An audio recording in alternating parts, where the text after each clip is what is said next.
أعوذ بالله من الشيطان الرجيم بسم الله الرحمن الرحيم السلام عليكم ورحمة الله وبركاته Allah'ın selamları ve bereketleri olsun. Cumalarımız mübarek olsun. Hürmetli din kardeşlerimiz. Bunda ders başlamaları şöyle ibadet İslamiyet'ten hem taharet kıyafetli bağımlılıklar. Bugün biz taharet konusunda söyleşip gittik. Elhamdülillah biz biliyoruz ki taharet olana mesela taharet amanırken büyük bu ayıplarını böyle tuturmayız. İnşallah birge eğlendik. Bütünümüzge de fayda olsun. Taharet şistalıktır değil mi? Allah subhanahu bizden şista olduğunu talep etti. Hem Allah Teala bizden talep etken ayıplarını Allah bütün bizden için gereklidir.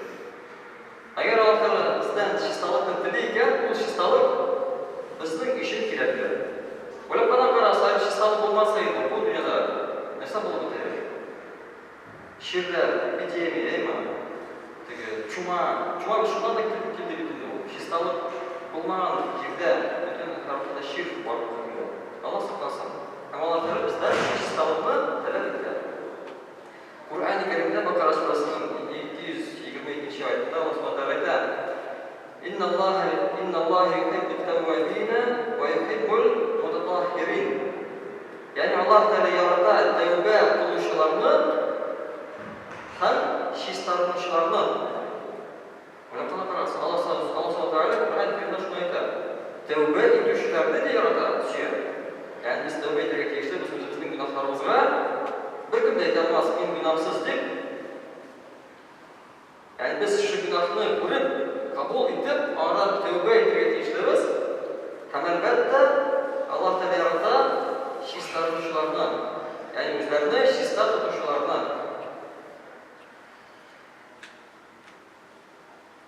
Hem Peygamberimiz sallallahu aleyhi ve sellem bizim bir hadis-i şerifindeydi. İnnel İslam'a nazifun fetenazzafu fe innehu la yedhulul cennete illa nazif.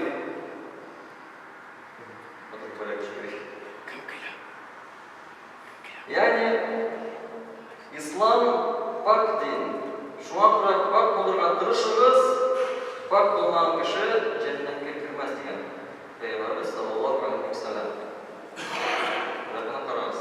Şimdi da İslam olup paklık dine, şistalık dine. Müslüman kişisi günge en keminde 5 tapkır taharet alır. 5 tapkır juğuna. Bitlerin, ayakların, kulların juğa. Koysa kişi ayakını günge 5 tapkır juğa. Ya bir şekilde juğalır mı? Bu ayakta yani. Sıra olur bu ayakta. Hemen Müslüman kişi bu ayakını, bu ayakını 5 tapkır juğa. Elhamdülillah. Yani İslam şistalık dinidir. Hem Kur'an diye, bak bulmayan kişi cennetke girmez diye. Nasıl deseydi Peygamber sallallahu aleyhi ve sellem. Bak bulmayan kişi cennetke girmez. Yani biz özümüzde Kur'an'a çekiştiririz. Bizning üstümüz, dışımız, işimiz şistama. Hem taharet o var tek den şistalığı değil. Biz elbette anlamlıyız den şistalığı. Değil mi? Manasında. Anlamlara gerek bizning işimizdagi şistalık turdadır. Yani uylarımız, fikirlerimiz, amellerimiz indi. Allah da şistalıklara açıyor. Uylarımız da her ortada şistalıklara açıyor. Anda da taharet denirge gerek fikirlerde. Çünkü biz eğer şu tapkarasak gününe işe tapkır, bu fikirler bizim başımıza bile, bu uylar bile. Şu tapkarasak bir gigabayt informasiya başımızdan gelir. Yani gigabayt değil belki terabayt değil mi? Büyük informasiya başımızdan öte, yani öteyine transit. Gildi büyük uylar değil mi? Hemen uylarda biz tutup kalıp uylayımız, fikirliyimiz, onun üstünde mesela uylanamız değil mi? Yani biz de bir öteye çekişimiz, dürüst uylarını tutup alıp fikirlerge, gerekmeyen fikirlerden tutulurlar. Halal haramda biz artık nege kullanamız? Rızıkka, Ama lekin uni o'ylarga, fikrlarga da qo'llanishga kerak. Halal harom. Chunki o'ylar da o'ylar haromga ketadi. Nashavotga ketadi. Shekil kishi boshqa o'yni o'ylaydi, fikrli, tushuna, plan yasay, hamma uni nega barliqqa keltiradi. Bu planni shulay. Biz de shulay inshaalloh o'ylarimizni har xil chistatroqqa tekshiramiz. O'ylar ishida da tahrir qilamiz. Ya'ni yaxshi o'ylarni, noto'g'ri o'ylarni, Alloh tomonidan o'ylarni tutib olib, Alloh ustidan fikrlarga kerakman o'ylardan to'g'riroq, shu vaqtda to'g'riroq qilishni inshaalloh tekshiramiz. Chunki pak bo'lmagan kishi jannatga kirmas degan so'zlar bor. Payg'ambar sollallohu alayhi vasallam. Ham ikkinchi bir hadis sharifida Payg'ambarda bunyad dina al-nazafa. Ya'ni islom poklik ustida tuzilgandir. Ya'ni chistalik ustida tuzilgan.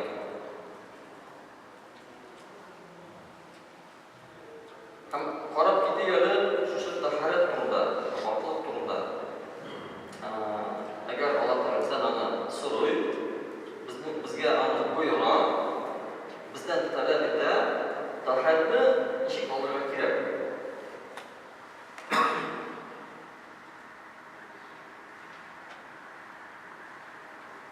Biz bilamiz. Tahorat olgan vaqtda eng birinchi albatta agar biz tahoratga kirdik ekan, unda istinja qilarga, ya'ni avrat o'rinlarni suv bilan yuvargan. So'ng tahoratdan chiqqach, biz ishlaymiz, qo'llarimizni 3 taqtir yuvamiz. Bilazikka qatdi. 3 taqtir yuvamiz. Hamondan so'ng 3 martaba ovuzni shayqatamiz. 3 martaba burnini shayqatamiz. So'ng 3 martaba yuzimizni yuvamiz. 3 martaba eng birinchi qo'lni tirsakka qatdi, so'ng suv qo'lni tirsakka qatdi yuvamiz. Ondan so'ng masih qilamiz. Boshimizning 3 dan 1 ulushini qo'llarimizni yumshatib masih qilamiz. Qo'llarimizni surtib mo'yn ortini surtamiz. Hamondan so'ng tuboqlarga qatdi oyoqlarimizni yuvamiz. Biz bilgan harakatimiz shu. Biz ham yaxshi bilamiz, bizning avtomatika qatdi borishimiz. Vaqtga kirsak, sizga da qolamiz, biz tahorat olamiz. Avtomatizm qatdi boramiz. Alhamdulillah, shunday bo'lgan tegishli. Agar vaqtga kirib, qo'lni juvasiz kelsa, biz uni tahorat olishga ketamiz. Alhamdulillah. Nur tahorat bo'lsa da, tahorat ziyon keltirmas.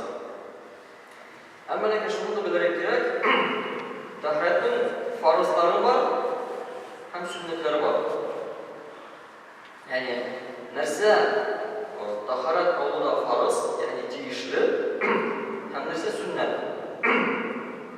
Farzni biz anlaymiz, birinchi darslarda aytildi, farz u ishlarga tegishli amal. Bu ishlanmasa gunoh bo'lar, durust bo'lmas. Tahoratda da tahorat oldida 4 farz bor. Birinchisi bir martaba qo'llarimizni tirsakka qatdi yuvib. Biz tirsakka qatdi degan vaqtda shu qo'llarimiz tirsak kiriga tegish, ya'ni tirsakdan tag'in 4 barmoqni olamiz. Tirsak.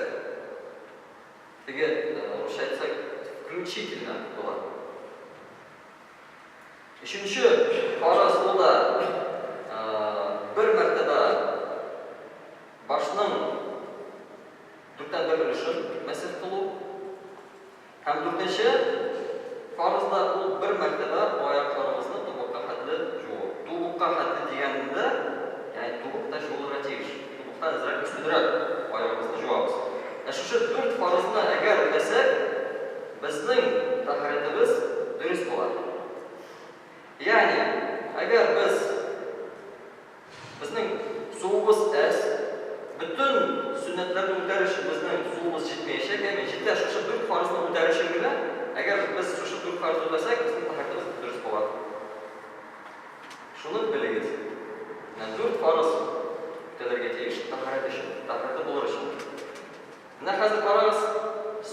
sünnetlerini, taharatning sünnetleri var. Niçin Allah'ın bildirge gerek? Çünkü dünyada, turmuşumuzda türlü şartlar var ki, su az, şirimiz var, başka bir meseleler kirib çıkaran ki, biz şunu bildirge tiyişlibiz. Buna 4 farz ötesek, taharatimiz dürüst bo'lar. Hem sünnetler bizga nechik kerak? Savobli bo'lish uchun. Alloh taolo sunnatlar uchun bizga savoblarni beradi. Sunnatlar bu payg'ambarimizning ishlagan ishlardir. Ham tahoratda da sunnatlar bor. Birinchisi tahorat oldidan bismillah. Yani biz keldik, tahorat oldira bismillahirrohmanirrohim deb tahoratni oldira boshlaymiz. Ham niyat qilib. Yani anda niyat endi nimaga til bilan da aytiladigan tugul. Biz til bilan da ayta olamiz, ko'ngil bilan da ayta olamiz. Tahorat ishi ko'ngil bilan aytuv, niyatda durust bo'lishi.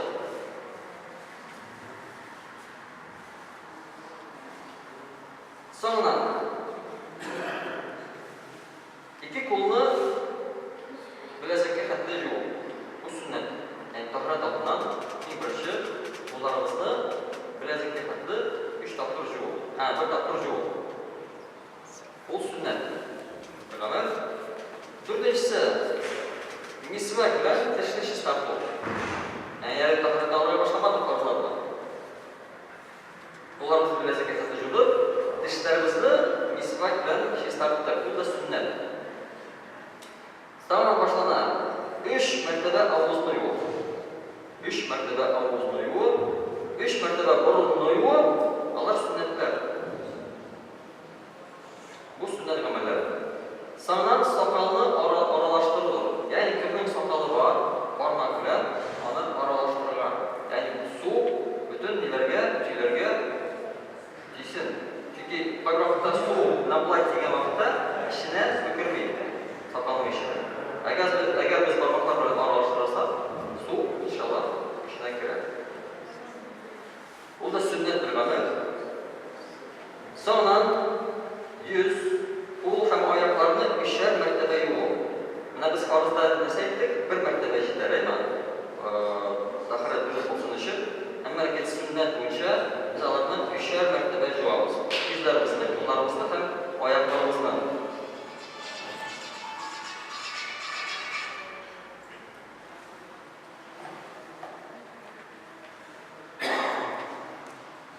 Devamda biz sünnet bo'yicha o'ng qo'l ham o'ng oyoqni suvlaridan avval yuvib. Yani biz qo'llarimizni yuvmoqda eng birinchi o'ng yoqdan boshlaymiz yo'rg'a, sonra sol qo'lni yuvamiz. Oyoqlarni shulay, boshda o'ng oyoqni, sonra sol oyoqni. Ham barmoq oralarini yuvmoqda da shulay o'ng yoqdan sol yoqqa yuvamiz. Har vaqtda da shunday bir ravishda o'ng yoqdan sol yoqqa bu sunnat bo'yicha sunnat ameldir. Hem baştan her yerine mesel kolu. Yani biz farz boyunca deseydik, dükten bir ülüşün farzdır ayna, mesel kolu, hem erkek sünnet boyunca baştan bütün başlı sipav, mesel kolu sünnettir. Mesela biz farz boyunca, bizge işte baş üstüngüne sürüp bağlı farz boyunca. Sünnet boyunca iki kula baştan altına harbi sürteriz, yani mesel kılamız. İki kulakka mesel kılı. Yani biz mesel kılı başımızga, hem kulağımızga mesel kılabız, aslında sünnet ameldir. Yani biraz alttan başlayız, içki yapıyoruz, hem kulağın altını sürteriz. Bu arkaları hem boyunga mesel kılı. Bu arkaları bilen mesel kılı. Mesel başlık mesel kıldı, kulakların mesel kıldı, kulağın altı bilen boyunga mesel kılabız. Tahoratni belgili tertib bilan aldı. Yani tahoratning tertibi var. Biz boshlaymiz bundan ishga kelgan. Boshda og'zimizni, burnimizni, yuzimizni, qo'llarimizni, yani shunday tertib bilan qilib, bu sunnatdir.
Итне бузу. Бunda makruh g'amallarga kiradi. Ya'ni gunoh qiladi.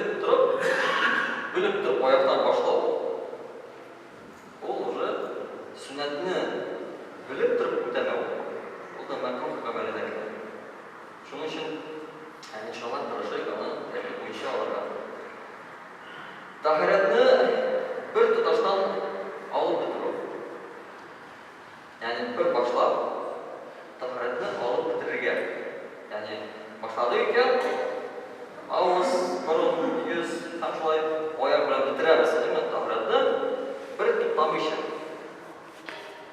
Bu sunnat. Ammo lekin bular shuni hal siz tahoratni oldingiz, oyoqlarni jumadingiz. Kimdir shotiratdi? Javob bergan kerak. Javob berdingiz, sulashdingiz. Sonundan oyoqni yumsangiz, tahorat durust bo'ladi. Ammo lekin bir sunnatni o'tamagan bo'lasiz. Shug'ulana boshlaydi.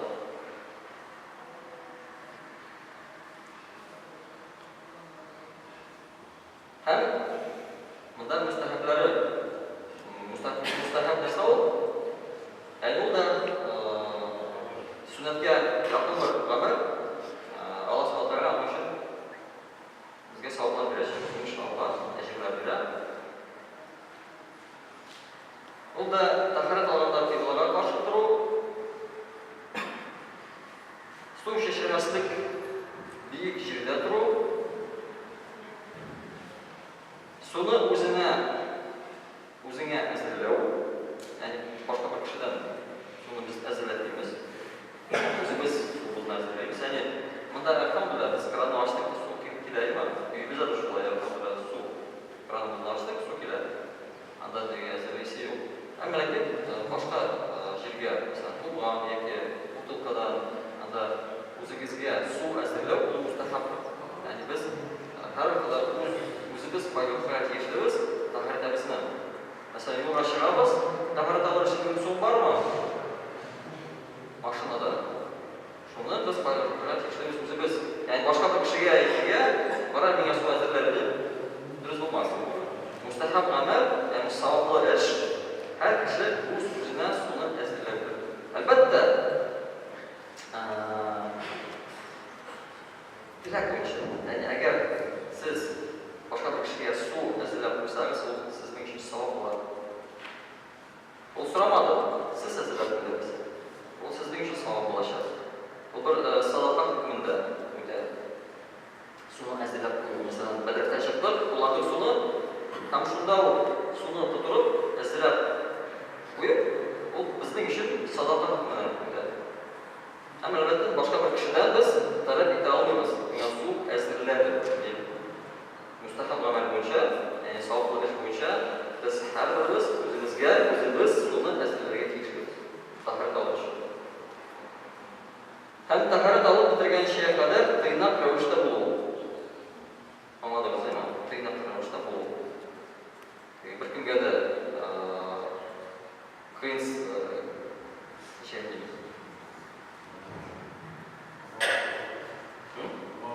Hayır, maşallah masqa, boshqa bir kishini yetishib tugul, qiynab qiladi. Akrimlar bir kunga ishlaymishi, bir kun urishmishi, tahorat olib ishib ketadi. Bu mustahab amaldir. Ya'ni bitar bilan tahorat oladi, olay bo'lmas. Har bu andaga musulmonlarga kelishmaydi, to'g'ri? Takabbirlik bo'ladi. Musulmon kishi ham qiynab qo'yadi. Endi tahoratdan oldin hamma oldin shakilda bir kun tushmadi, ham uzoq bitirib olmadi tahoratdami? Biz bilamiz, bunda juma kuni masalan kishilar ko'p keladi tahoratga, ham erkinlab tahorat olib, ya'ni biz kishini tutqarlaymiz. Yani tez-tezgina kirib, tez-tezgina tahorat olib ishga ketib, bu da mustahab amallarga kirishadi. Yani bu shu ikkinchi kun tahorat olib bitirganga qadar qiynab ravishda bo'l. Albatta bir kuni to'xtamau. Shu bizning tahoratimiz. Inshaalloh Nasib bo'ladi, boramiz, tahorat narsa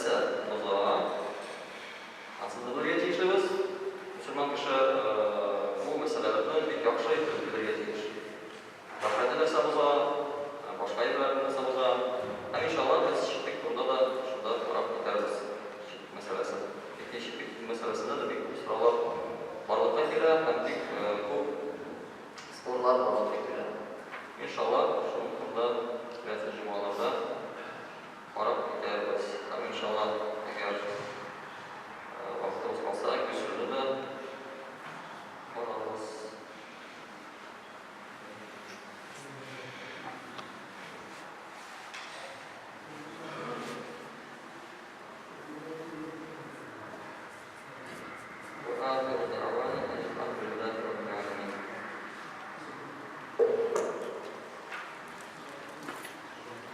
الله أكبر الله أكبر الله أكبر الله أكبر أشهد أن لا إله إلا الله أشهد أن لا إله إلا الله أشهد أن محمدا رسول الله أشهد أن محمدا رسول الله حي على الصلاة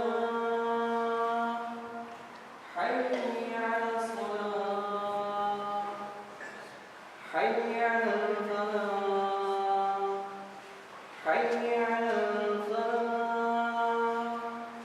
الله أكبر الله أكبر لا إله إلا الله.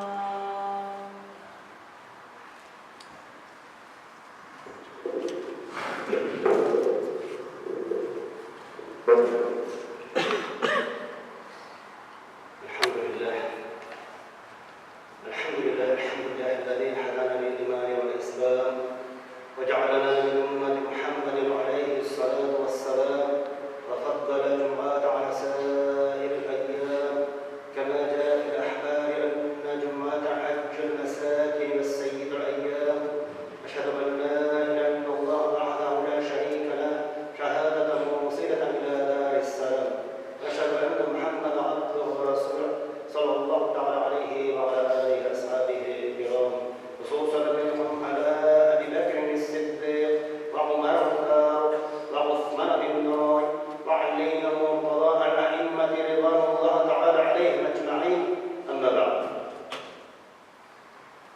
الحمد لله رب العالمين والصلاة والسلام على رسوله محمد وعلى آله وأصحابه أجمعين. Alemlerin Rabbisi ve terbiyesi olan Allah subhanahu ve ta'ala'nın barcha sanalarımız, barcha maqtolarimiz, barcha shukrlarimiz saydı.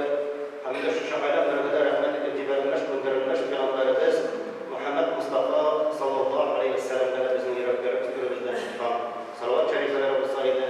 Ana shuni sonunda illamgar Allohning maqbul kunida, buyuk kunida, juma kunida illamgar Allohning qo'shqani farzand uchun deb ushbu Allohning yurtida juma namozini qilgan qardoshlarimiz sizdan yanadan islomni kamsanamni assalomu alaykum va rahmatullohi va barakatuh. Allohning salom rahmati va barakati barchalarimizga bo'lsin. Alhamdulillah, bugun hafta janoat hijriy kalendar bo'yicha nanda 38 yilning 3-Zulhijja kuni alhamdulillah biz bilan o'sha bir muborak kirdik. Biz sizin bilan biladi shunday fazilatli kechalarimiz bor, kunlarimiz bor. Qadr kechasi kabi, Mehroj kechasi kabi, Ashura kunlari kabi. Ana shu endi alhamdulillah bizning Zulhijja oyining birinchi kunligi ilk fazilatli kunlar hisoblanadi. İlk fazilatli isimler. Şuna göre bu bugun gavazimizda mana shu 10 kunlikka bag'ishlabroq kelgan inshaalloh. Esimizga tushirib o'tamiz. Narsalar ishlarga tegishli, narsalarda bu kunlarning fazilati zo'r. Hamda bu kunlarning fazilatining zo'rligi to'g'risida Qur'oni Karimda ham Peygamberimizning da iska olinadi. Hamda Alloh subhanahu va taolo Qur'oni Karimda aytadi: Bismillahirrohmanirrohim. Val fajr va layalin ashr. Ya'ni Alloh taolo ondikda tong bilan ondikda ham shu 10 kunlik bilan ondikda. Shu 10 kunlik bilan ondikda hamda zo'r sahobalardan bo'lgan Ibn Abbos, Ibn Zubayr, Mujahid, hamda Ibn Kasir kabi hamda so'nggi bu bizning olimlarimizda aytadilar, bu 10 kun turida, 10 kunlar turida aytilgan bu surada aytiladi, o'sha Zulhijja oyining birinchi 10 kunligi turida. Shunday deb tafsir qiladi. Alloh subhanahu va taolo aytdan bilan aytgan ham shu 10 kunlik bilan aytgan degan so'zda o'sha Zulhijja oyining 10 kunligini bog'ladi deydi. Shu 10 kunligining fazilati belgiladi deydi.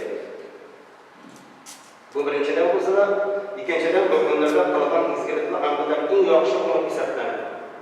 Eng yaxshi amallar. Allah yo'lida jihatdan da yaxshiroq qilinadilar deydi. Hamida bu turda Payg'ambar sollallohu alayhi vasallamning hadisi bor. Onda Payg'ambar sollallohu alayhi vasallam buyurib aytdi: "Alloh bu kunda qilgan izgiliklarni boshqa vaqtlarda qilgan izgiliklardan ko'proq ko'radi, navroq ko'radi. Shu kunlarda qilgan izgiliklarni boshqa vaqtda, boshqa kunlarda qilgan izgiliklarga qaraganda navroq ko'radi." Hamida kishilar Payg'ambar sollallohu alayhi vasallamdan so'radilar, sahobalar so'radilar: "Ya Allohning Rasuli, ul Alloh yo'lida jihad bo'lsa, ammo da üstün ma'nosida so'radilar." Payg'ambar sollallohu alayhi vasallam aytdi: "Ey hatta jihad yo'lida ustunroq, shu kunning fazilati. Ammo dedi, bir iskartlar bor, ammo endi agarda kishi o'zining joni ham moli bilan Alloh yo'lida borsa, u kishiga ustunlik bo'lishi shu kunning ustunligi. Jihadda o'zining joni bilan yoki moli bilan qatnashgan kishilar to'g'ri aytdi. Uchinchidan, Zulhijja oyining birinchi kunida Alloh qarshisida buyuk ham Alloh taolo orada boshqargan izgilik amallarning boshida aytganda naqrab ko'radi. Abdullah ibn Umar radhiyallohu anhu Peygamberimizden şurada aytgan hadisini topşıra, Allah qarshisida shu 10 kundan da big'ira kun yo'q. Hamda boshqargan izgilik amallarni Alloh taolaning ulardan da naqrab yaratgan boshqa kunlari yo'q. Şo'da ulardan yashiroq la ilaha illalloh, Allohdan boshqa iloh yo'q deb tahlil aytibdi. Allohu akbar, Alloh buyuk deb takbir aytibdi. Hamda alhamdulillah, Allah taala maqbul bo'lsin tahlil aytibdi. Bu shu kunlarda ko'proq endi biz iymon kalimasi, Allohning buyukligi, subhanalloh, alhamdulillah ko'proq bu oyatlarni qabulda inshaalloh endi shu so'zlarni ko'proq Payg'ambar sollallohu alayhi vasallam qabulda qo'shadi. Dörtüncüden birinci 10 gün arasında yılın en yaxşı 2 günü var. Allah siz bilasınız. Allah Kurban Bayramı 13. Zülhicce hem 9. Zülhicce alsın Arafa. 9. hem 10. günler. 9. günde Arafa bile 10. günde bizim Kurban Bayramı.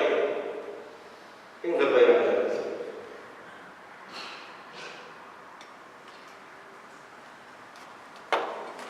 Hamide Peygamber hadisinde Peygamber sallallahu aleyhi ve sellem aytadi: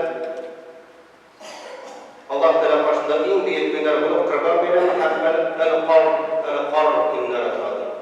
El-qar degan söz Zulhicce ayının 11. günü. 11. günde bitende bitti ama hacılar işler olup bitmiş olaydı. Biz mümkün turda 11. günü bu el-qar degan söz urnaşu bulu. Urnaşu ana mesela ayetler ayetler çünkü biraz şu indi 13. Zulhicce gününde bizim hacılarımızda başlayan hacılar bütün bulgan faiz farz bulgan iş bulgan amellerine müteakkireler şöyle. Ayın 11. gününde ise onların şu hac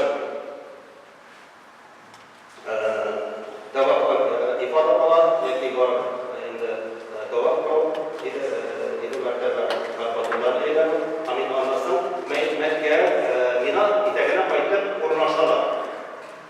Urnaşu bunu erkeğin şüphettir. Hacı'nın farz kuşlarını tamamlar. Şunda kayıtıp dağıladı. 2 günler şunda zikirler. İndi gayda kiranan fazileti durumunda Allah'ın Resulü sallallahu aleyhi ve sellem Ayşe radıyallahu anh'ın taşınan hadiste ayettiler. Allah'ın uskulların demuk butundan Arafa günden de kubret tutmağın kılıyor. Şu her bir Arafa gününde Allah subhanahu wa ta'ala büyük kişilerini tuttan tutmar.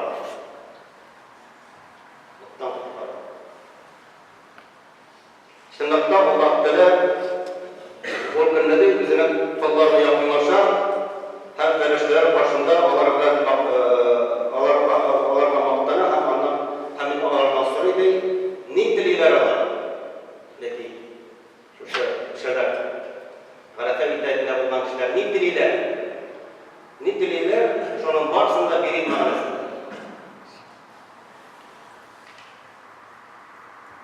Hamida Allah'ın Resulü sallallahu aleyhi ve sellem taşıyla aytdı.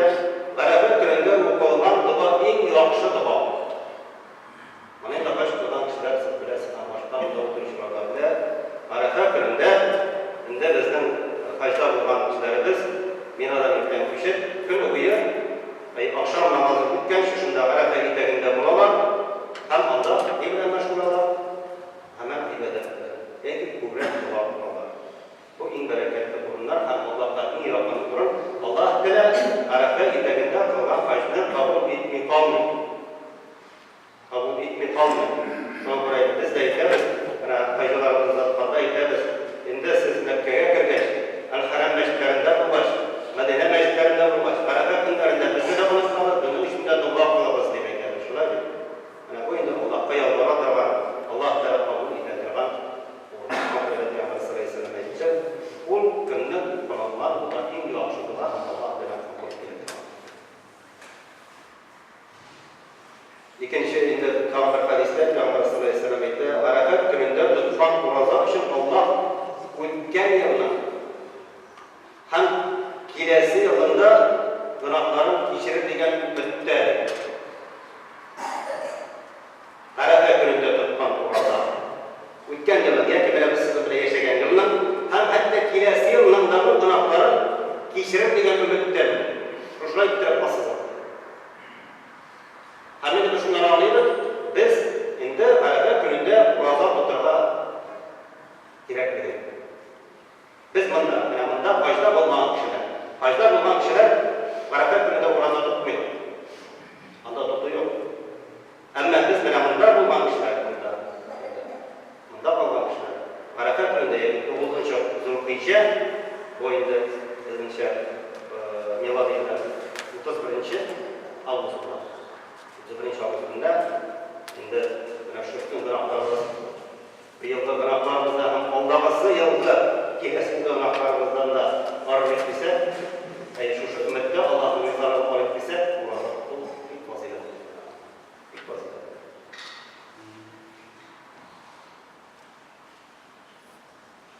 Mana shu birinchi kunligidan endi ibodatlar qilishga kerak.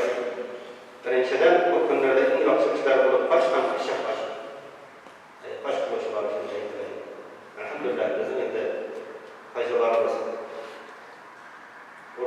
orunlarında endi var ettiler. Bugün size elhamdülillah endi gelip tapınmalar kıldılar. Endi şu an şu birinci internette kılınan bu bırakan baş en yaxşı. En ülken, en hayırlı işlerden sonra. Hamid Peygamber sallallahu aleyhi ve sellem aytdi, kim qatılına yaqin kelmishi, yaqinlik qilmishi, ham gunoh qilmishi bu yurtda baş qilsa, u ondan onasidan o'tirilgan bola chiqadi. Bütün ana ibodatlarni o'z o'rnidan yetkirib chiqsa,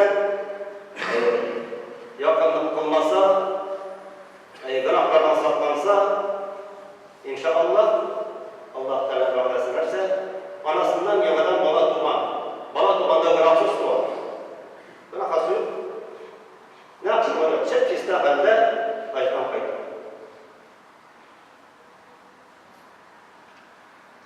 Hamid Peygamber sallallahu aleyhi ve sellem tamaşırı yaptı. Mukammel hac, ecri turunda mukammel hacdan ecri cennet.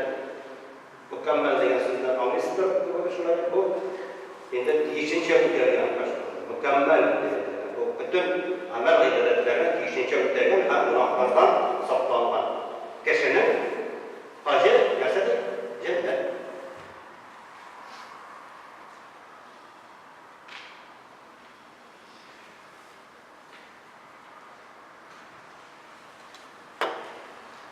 İbn Umar radıyallahu anh'dan rivayet edilir. Allah Resulü Peygamber sallallahu aleyhi ve sellem şu sözlerini tapşıra. Bu günlerde yaşarak la ilahe illallah dikte tehlil, Allahu Ekber de tehlil, elhamdülillah tehlil aytınız değil. Hamid İmam Bukhari şuraya aytken, benim Ömer hem Ebu Hureyre radıyallahu anh'dan aytken, Zülhicce'nin birinci gününde pazarga çıkıp Allahu Ekber de tehlil aytılırdı. Hamid başka kişilerden kabarttılar idi. Muhammed bin Ali hatta ayttılar, nafil namazlarına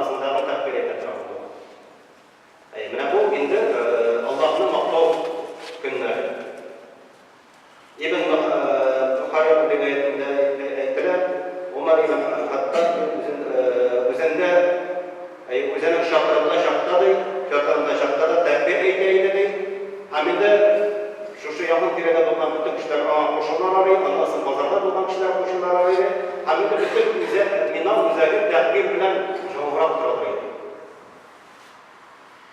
Şimdi takdir degeç, biz şimdi biliriz sen anlatırsa Allahu Ekber, Allahu Ekber, la ilahe illallah, Allahu Ekber, Allahu Ekber ve lillahi'l hamd dedi. Ana biz biliriz. Şu güzel olmadı. Ama burada biz de kemer şu. Şimdi şu Zülhicce ayından bugüne şu bayram günlerinde tam ondan sonra kilede bak 3 gün var teşrik günleri şurayı 11, 12, 13. Şu teşrik günlerinde şurayı tam yine bayram günleri korkuzun. Qaysi zamanlarda şurayı 9'a tam 10. Yeki 5 gün. 9. Zülhicce'nin Arafa gününe girdiğin namazından farz namazlarından sonra biz işimiz takdir ederiz. 9'u, 10'u, 11'i, 12'si, 13 günde ikindi namazında sonra takdir ederiz.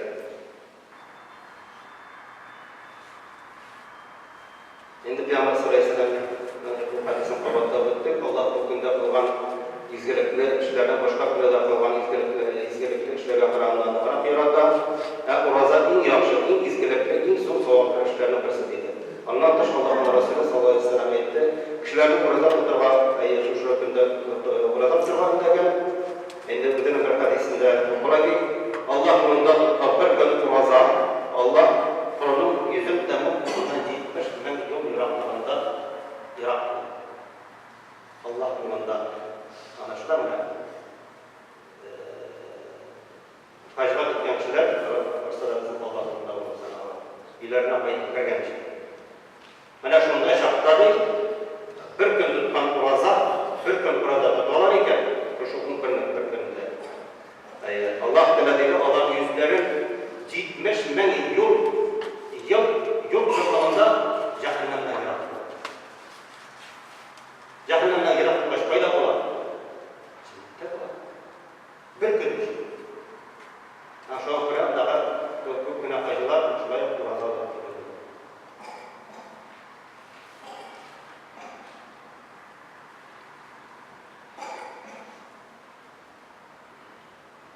Şuna yönde baş konuşulan atış, kalgan var Müslümanlar da bu bizim burada itirayla hareket günde burada duyulmuştur. Çünkü Allah'ın Resulü sallallahu aleyhi ve sellem etti. Bugün sorunda şuna diyen, bu oraza ülken bakan kilesi yol için yolu vurup noktalar. Bu hadisine gittiğim şuraya. Hatta gelme şu getirmen şu kilesin içinde yolu vurup noktalar diye. Şu da şey var.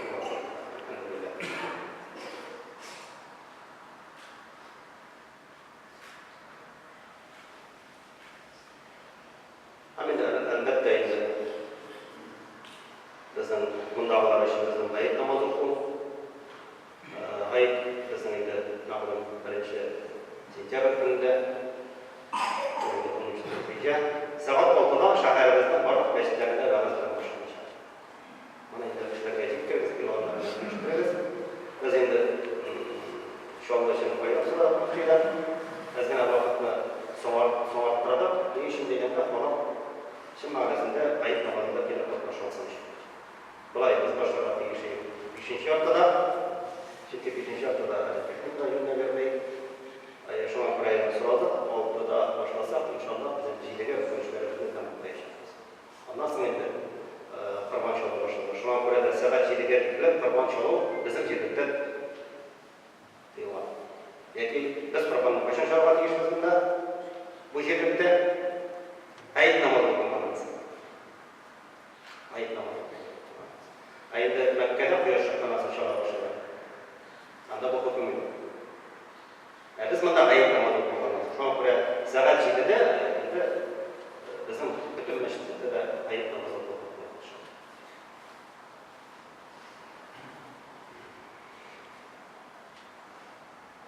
Yani Kurban, hamide bu konuda Kurban çıkacağız inşallah. Biz de hamide Mekke'de başlamışlarda bu indi biliriz ki İbrahim Aleyhisselam'dan olan sünnet onun da üzerine ulan Kurban item degende bütün indi Allah kabiliğini gösterdi, bütün takvaları gösterdi. Hatta bizim balasının boyundan pişak salman idi, ama Allah dayanıklı bir zor sınavını ötüp, Allah Teala elbette İbrahim Aleyhisselam'ın sınavına ukardı. Amin. İbrahim Aleyhisselam ağzından aklını kursattı, ihlasını kursattı, Allah'a birden Allah'ın yaratkanı kursattı. Yani şunun için şimdi Allah Subhanahu wa Taala İbrahim Aleyhisselam'a veren bir daha şunu çalarlar. Ve şundan tarafından bizlerle bir bayram, bir adet, elhamdülillah biz şimdi üzerindesinin mümkünlükleri olan, malik olan, akıllı olan, mümkünlükleri olan kişiler şimdi Allah'ın hürmetinde Allah'a takvalıkını kursatıp Allah'ın emrettikten tamamını kişiler. Eğer tüm kurban şarabı iştigen sıra bizge her vakıfta verirler. Hem de şuna göre olaylı olmasın için ana indi bizim maliklerimiz sonra çıkartılar. Şu kurban ayet günlerinde hacet günden dış 20 min akşası bulan kişiye kurban şarabı başlıyor. Diyiş bulan. Hacet günden dış 20 min akşam var iken şu 3 günde senin de kurban şarabı işler. Birinci günde olmasa ikinci günde peyda bulunma mümkün olursa ikinci günde şarabısın. Birinci günde olmasa ikinci günde peyda bulunma üçüncü günde biz başa kadar bu şarabı işlesin.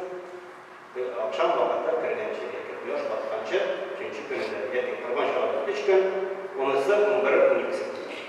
12 gününde ona gününde ayet namazı okunması başına ayet 12 günde biz indi ikindi dersin yakın akşam namazı beş batkancı şalaman kurbanlıktan gidecekler. Ayet anlasın şalaman kurbanlar anda indi Allah vadik kelamı olacaklar kurbanlık gidecekler.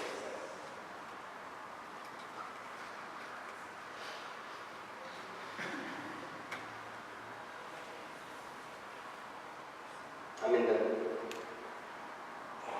Allah Subhanahu wa Ta'ala'nın Kur'an-ı Kerim'de Kevser surasında etken ayette var. Bismillahirrahmanirrahim.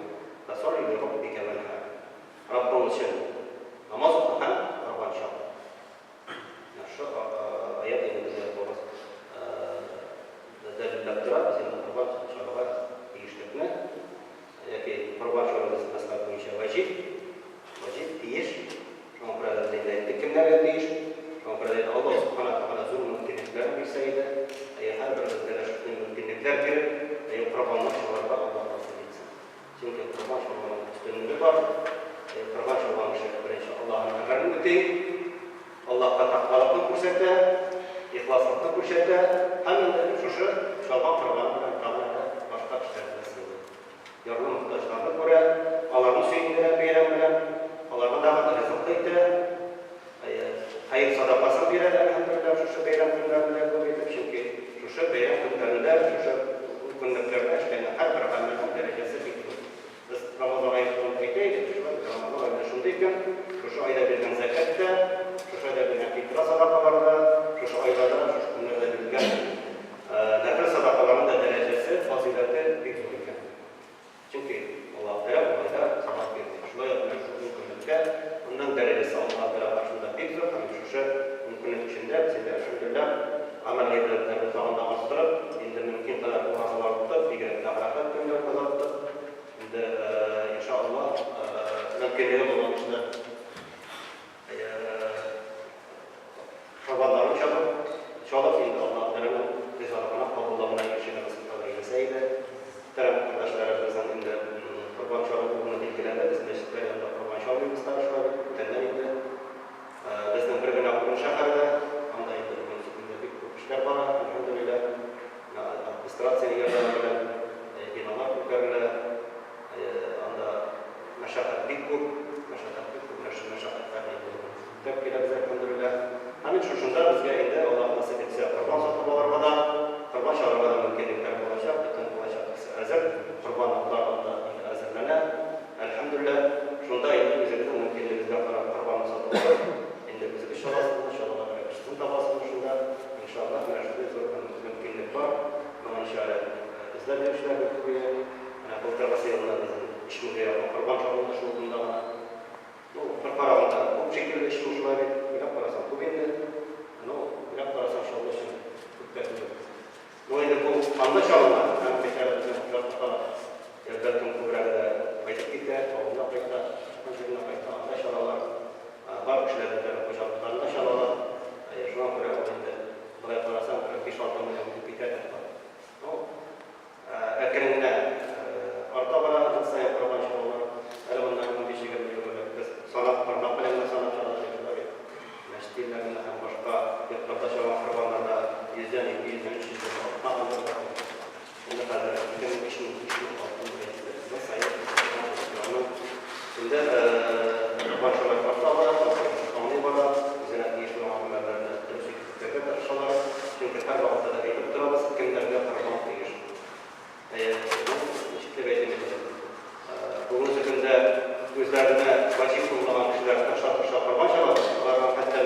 mümkünlikler değil, olar vacip de değil.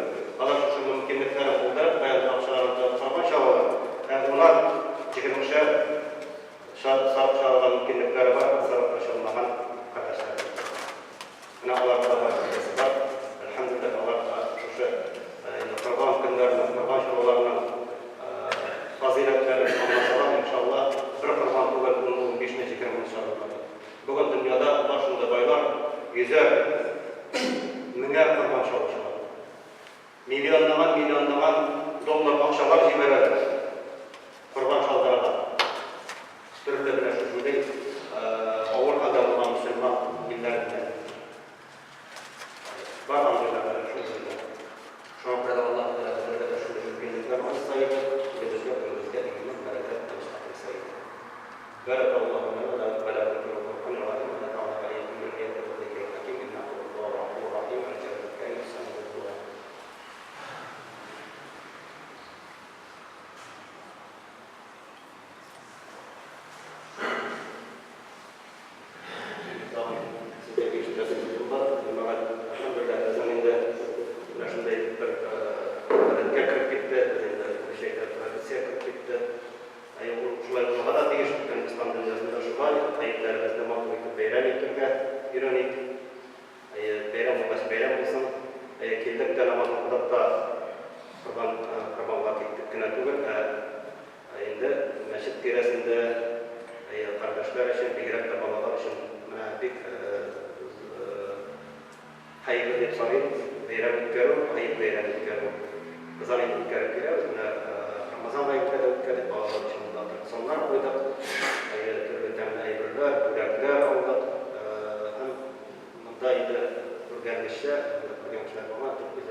إن الحمد لله نحمده ونستعينه ونستغفره ونؤمن به ونتوكل ونعوذ بالله من شرور أنفسنا ومن سيئات أعمالنا من يهده الله فلا مضل له